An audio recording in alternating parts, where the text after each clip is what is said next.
BNP কূটনৈতিক যে সম্পর্ক এবং বিএনপি সবসময় দেশনেত্রী বেগম খালেদা জিয়া সাবেক প্রধানমন্ত্রী উনি বলেছে যে বিদেশে আমাদের বন্ধু আছে, কোনো প্রভু নাই।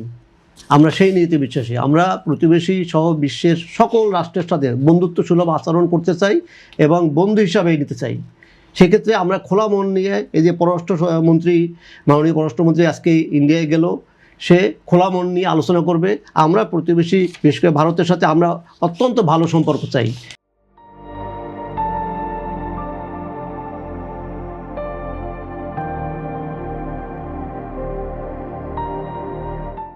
বিগত দিনে শহীদ প্রেসিডেন্ট জিয়াউর রহমান যখন ক্ষমতায় আসছিল তখনও কিন্তু উনি ইন্ডিয়ার সাথে ভালো সম্পর্ক বজায় রেখেছে এবং তার সাথে সমন্বয় করে কাজ করছে।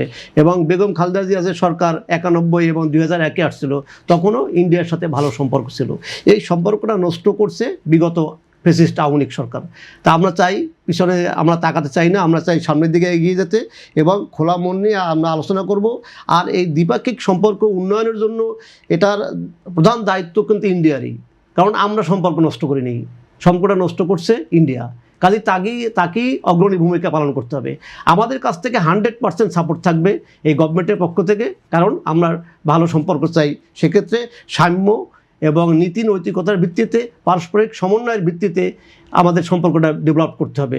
সেক্ষেত্রে ওই যে আগের যে বিগত দিনের কথা যে স্বামী স্ত্রী বড় ভাই ছোটো ভাই এই সম্পর্ক চলবে না। সেটা আবার আমি স্ট্রংলি বলছি, একটা স্বাধীন সার্বভৌম রাষ্ট্র যেভাবে থাকে, একটা রাষ্ট্রের সাথে আরেকটা রাষ্ট্রের যেভাবে সম্পর্ক হয় ঠিক সেইভাবেই সম্পর্ক নিতে হবে। আমরা আর ফেলানির লাশ দেখতে চাই না। আপনি দেখেন ইন্ডিয়ার সাথে নেপাল, ভুটান, মায়ানমার, চীনের আপনার সীমানা আছে, সেখানে তো প্রতিদিন লাশ পড়ে না। তা আমাদের সীমানায় কেন প্রতিদিন লাশ পড়তো? আজকে হিউম্যান রাইটস ওয়াচ সে বলছে বিগত 1 দশকে 1000-এর বেশি লাশ এই বাংলাদেশ সীমান্তে পড়ছে। কেন? এটা নিশ্চয়ই ভারতের ডাইরেক্ট অ্যাকশনে হয়েছে, কিন্তু আমরা তো সেটা চাই না।